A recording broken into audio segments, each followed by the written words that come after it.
Hello students, आप सबका फिर से स्वागत है सिंबल इंग्लिश क्लासेस के इस ट्यूटोरियल में। लेकिन आज हम लोग क्या चीज़ है कि एग्ज़ाम जो आप लोग की होने वाली है कुछ ही दिनों में, उसका कुछ प्रैक्टिस करेंगे। देखिए, इस साल पैटर्न कुछ चेंज किया गया है। वो 100 मार्क्स का क्वेश्चन पैटर्न दिया गया है, लेकिन पिछले साल 60 मार्क्स का ही क्वेश्चन का पैटर्न था। उस बेसिस पे मैंने कुछ आप लोग के सामने क्वेश्चन बनाई है। आशा करता हूँ कि आप लोग को ये मदद करेगा। ठीक है, तो चलिए ज़्यादा बातचीत नहीं करते हैं, स्टार्ट करते हैं कुछ प्रैक्टिस। तो मेरे स्क्रीन पर कुछ आप लोग के सामने क्वेश्चंस होंगे। वो क्वेश्चंस को आप अगर देख ना पाएँ तो मेरे बातों को अच्छी तरह से सुनकर इसको ज़रूर क्या चीज़ करें, अपने पेज पर लिख सकते हैं। ठीक है, नहीं सुन पाए होंगे तो फिर वापस तो रिवाइंड पीछे कर सकते हैं और उसके बाद उसको देख सकते हैं। सबसे पहला क्वेश्चन आप लोग की स्क्रीन पर है, do not laugh dash him. अब ऑप्शन आप लोग के सामने दिया हुआ एट, फॉर, ऑन, बिफोर। तो इसमें से जो एक ऑप्शन चुनना है बच्चों, तो ये आपका ऑप्शन इसमें सही हो जाएगा ए, मतलब पहला का ए हो जाएगा, दैट इज़ एट। यानी किसी की ओर जब हम लक्ष्य साध करके कोई क्रिया करते हैं तो वहाँ एट का प्रयोग किया जाता है। दूसरा क्वेश्चन देखिए है क्या, he was equal dash the occasion. तो इसमें भी आपको यही ऑप्शन हो जाएगा, इसमें आंसर हो जाएगा 2। ठीक है, तीसरा क्वेश्चन देखिए कहता है ही वॉज फाउंड। यहाँ पर FOUND फाउंड लिखा गया है, लेकिन आपको FOND ही दिमाग में रखना है। फाउंड के साथ हमेशा याद रखिए ऑफ का ही प्रयोग किया जाता है। तो he is found of American literature हो जानी चाहिए। इसमें ऑप्शन हो जाएगा बी। उसी तरह से चौथा नंबर क्वेश्चन का है don't cry dash spilt milk. तो ऑप्शन इसका जो है आपके सामने ओवर दिया है, फॉर दिया हुआ है, विथ दिया हुआ है, इन दिया हुआ है। तो आप एक बात याद रखेंगे कि जब भी किसी रीज़न को बताई जाती है तभी आप क्या चीज़ है कि ओवर का ही प्रयोग करेंगे, या फिर फॉर का भी प्रयोग की जाती है, लेकिन यहाँ पे किसी एक निश्चित रूप में बताई जा रही है, इसलिए यहाँ पर आपको क्या चीज़ करना है, ओवर का प्रयोग करना है। पांचवा नंबर क्वेश्चन देखिए कहता है are you reading a book. ये इसको बोलता है पेसिव वॉइस में कन्वर्ट करने के लिए। अगर आप लोग ने पेसिव वॉइस अच्छी तरह से पढ़ाई की होगी, इसका ऑप्शन मुझे पता है कि आप लोग चुने होंगे is a book read by you. यानी ऑप्शन हो जाएगा इसमें क्या चीज़, डी यहाँ पर ऑप्शन हो जाएगी। छठा नंबर क्वेश्चन में देखिए कहता है ही इज़ डैश जर्मनी। तो यहाँ पर बड़ा स्थान है जर्मनी, इसलिए आपको यहाँ पर क्या चीज़ करना है, इन का प्रयोग करना है। तो यहाँ 6 का आंसर हो जाएगा क्या चीज़, इन, यानी बी ऑप्शन हो जाएगा।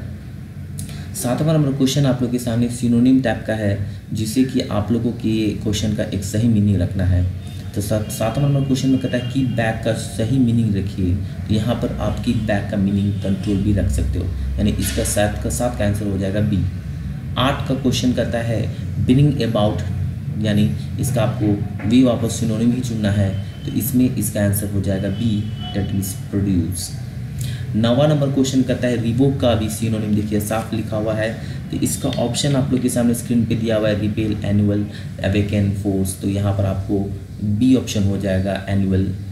ठीक है, और उसी तरह से 10वां नंबर क्वेश्चन भी सिनोनिम ही पूछ रहा है, यानी आपको इसमें नैरेट का मतलब होता है जैसे आप किसी चीज़ की व्याख्या करते हो, तो यहाँ पर आपके सामने आंसर हो जाएगा डी।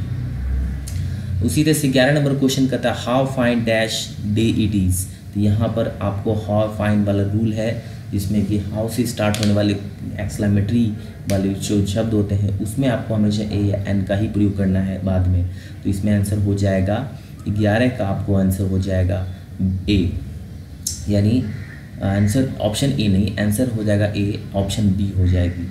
उसी तरह से 12 नंबर क्वेश्चन का कहता है switch off dash the dash light. तो आप जानते हैं स्विच ऑफ कर रहा है, तो यहाँ पर लाइट खास रूप से कही जा रही है, तो यहाँ पर द हो जाएगा आंसर, यानी 12 का ए। उसी तरह से 13 नंबर क्वेश्चन कहता है मिस्टर सिन्हा डैश MA। यहाँ पर एक पोस्ट का है, शॉर्टकट है, लेकिन यहाँ आर्टिकल का एक रूल है जिसमें कि आप शॉर्ट फॉर्म में जब भी होती है तो वहाँ पर आपको ए एन का प्रयोग किया जाता है। तो यहाँ पर एम, यहाँ पर देख सकते हैं आप स्वर वर्ग की तरफ से उच्चारण हो रही है, स्वर का उच्चारण हो रहा है, इसलिए यहाँ पर 13 का आंसर हो जाएगा सी एन। उसी तरह से यहाँ पे देख सकते 14 नंबर क्वेश्चन में कहता है डिड यू डैश राम, यानी यहाँ पर डिड का प्रयोग हो चुका है, तो इसलिए यहाँ पर आप याद रखेंगे डिड के बाद वहाँ पर V1 का प्रयोग किया था, इसलिए 14 का आंसर हो जाएगा सी यानी ए ऑप्शन। उसी तरह से 15 का क्वेश्चन कहता है water dash at 0 degree centigrade, और ये तो मुझे लगता है एक तरह से टेंस का सेंटेंस है, तो इसी तरह से आप यहाँ देख सकते हो कि यहाँ पर टेंस में इसकी बिल्कुल ही सच्चाई वाली बात कही जा रही है, इसलिए आप फ्रीजेज हो जाएगा। आंसर 15 का आपको बी हो जाएगा।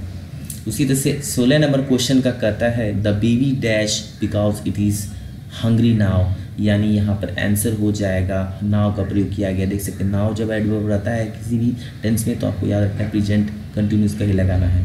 तो आप यहाँ पर देख सकते हो नाव लगी हुई है लास्ट में, तो हमको यहाँ पर ईच क्राइंग ले लेना है, यानी 16 का हो जाएगा आंसर बी।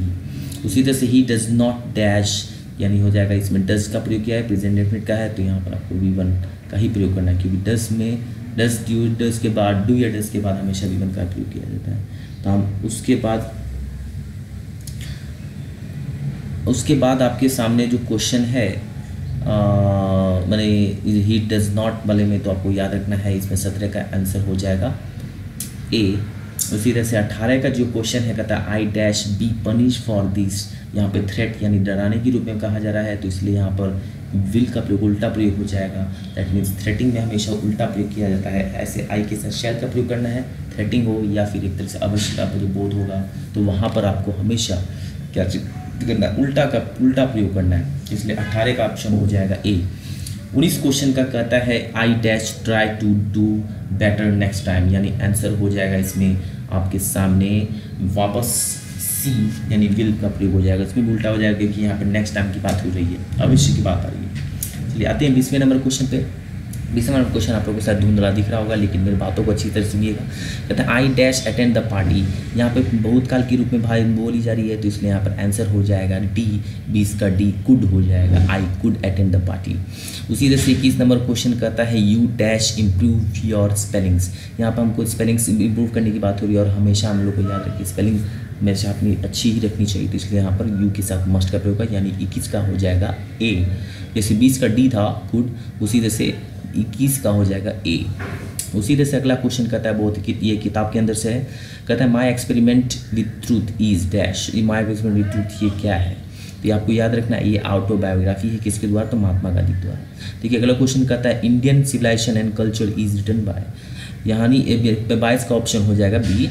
और ये 23वां नंबर क्वेश्चन में पढ़ रहा हूँ Indian civilization and culture is written by, यानी इंडियन सिविलाइजेशन क्वेश्चन जो लिखा हुआ है ये चैप्टर किसके द्वारा लिखा हुआ, तो मैंने अभी जस्ट कहा महात्मा गांधी के द्वारा, तो यानी इसका 23 का आंसर हो जाएगा सी।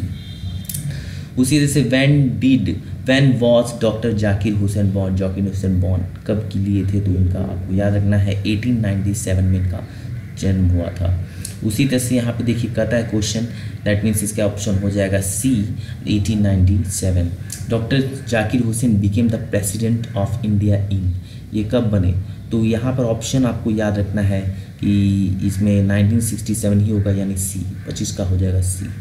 उसी तरह से कहता है earlier to becoming the president of India doctor Zakir Hussain as governor of, ये गवर्नर किसके रहे थे, तो यहाँ पर आपको दिमाग में रखना है बिहार के वो गवर्नर रह चुके हैं। अगला क्वेश्चन देखिए आपके सामने कहता है the narrator of the pinch of snuff was on probation, तो यहाँ प्रोबेशन में थे, तो आपके सामने हमेशा याद रखेंगे, तो हमेशा आपको याद रखना है क्या चीज़ है कि ये जो आपके डॉक्टर जाकिर हुसैन थे वो आपके बिहार के गवर्नर रह चुके थे, यानी 26 का ऑप्शन हो जाएगा आपको सी। उसी तरह से अगला क्वेश्चन कहता है the narrator of a pinch of snuff was on dash probation, यानी वो कितने दिन के लिए, या कुछ ऐसा क्वेश्चन पूछ रहा है कि जो टेम्पररी थे ना, तो एक्चुअली यहाँ पर आपको आंसर हो जाएगा एन अंडर सेक्रेटरी, यानी 27 का हो जाएगा C. When was Manohar Malgonkar born, यानी ये उनका जन्म कब हुआ था, तो आपको याद रखना है 1913 ईस्वी, इसलिए यहाँ पर 28 का हो जाएगा डी। और 29 नंबर क्वेश्चन कहता है Nanu Kaka was related to the narrator as he was his, यानी वो क्या थे नानू काका नरेटर के, तो यहाँ आपको ऑप्शन हो जाएगा अंकल, यानी ऑप्शन 29 का हो जाएगा ए। तीसरा नंबर क्वेश्चन कहता है who is the main character of artist, artist का मेन कैरेक्टर कौन था?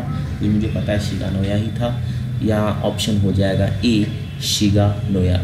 अगला क्वेश्चन देखिए कहता है CB was interested in God.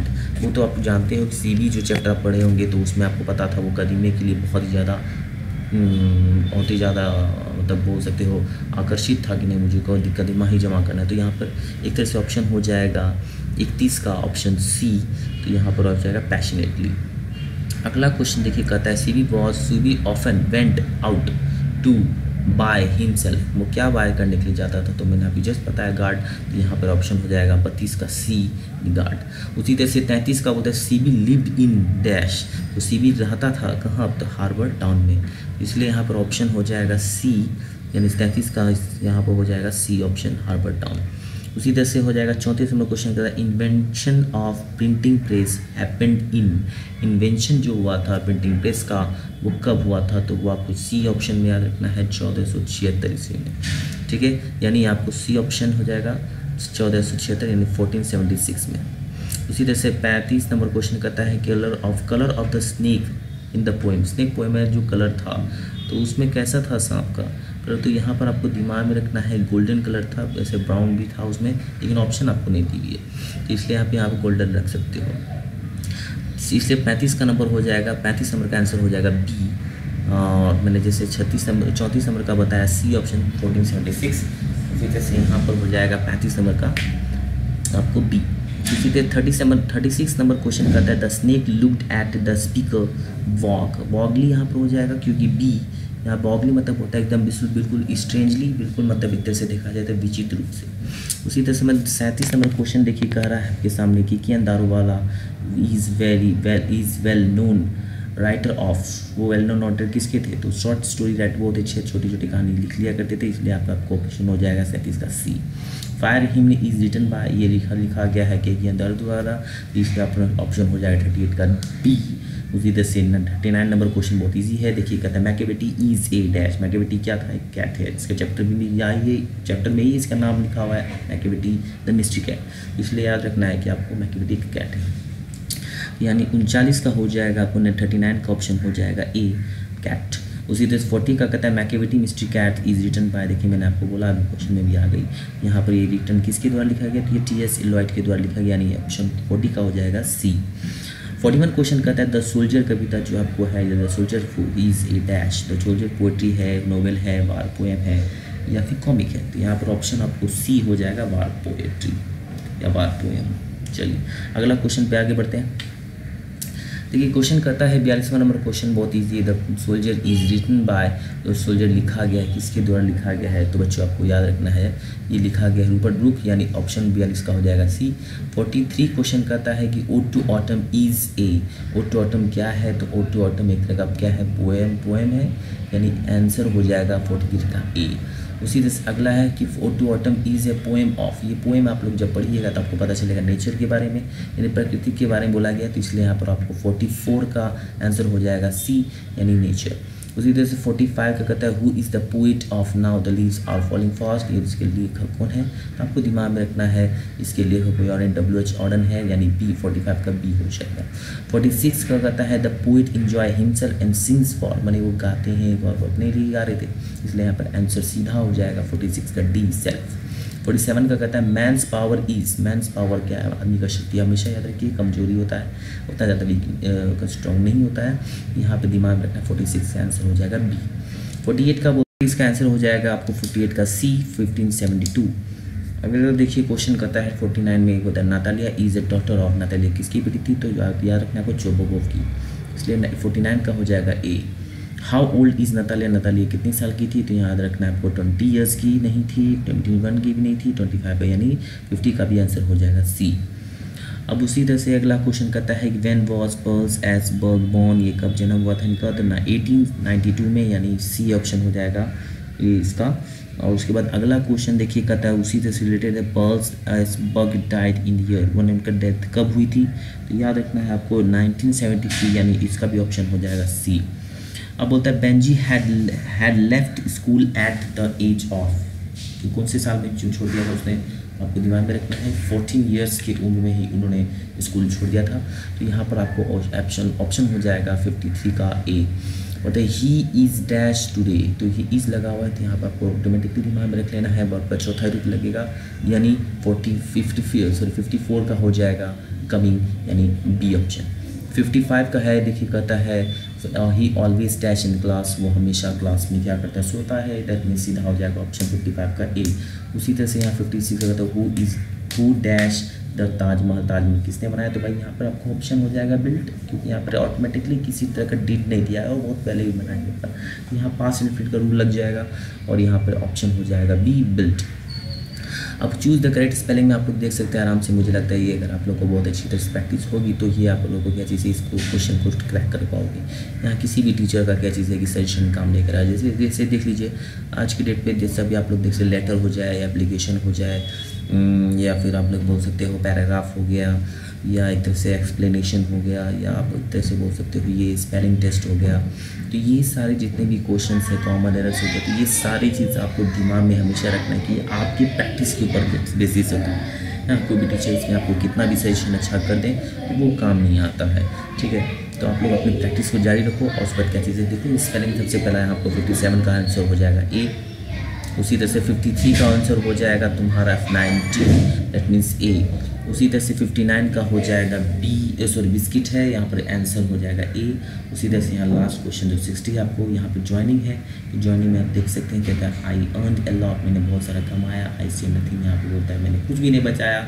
हम साफ कर सकते हैं एक सेंटेंस दूसरे सेंटेंस का विरोधी है, और विरोधी रखे तो यहाँ बट का प्रयोग किया था, इसलिए यहाँ पर ऑप्शन हो जाएगा सी। और इसी के साथ में आप लोगों को क्या चीज़ है कि अगले सेट के लिए जस्ट कल मैं आप लोगों को सेट अगला भी डाल दूंगा, या कुछ ही दिन या कुछ ही टाइम में भी डाल दूंगा। आप लोग अच्छी तरह से एग्ज़ाम को बेस्ट ऑफ लक, मेरी तरफ से आपको पूरा आशीर्वाद है, और अपने खगड़िया डिस्ट्रिक्ट का पूरा अच्छा सा नाम है, ठीक बच्चों। और बस इतना ही, ठीक है, चलो चलते हैं अगले सेट के ऊपर।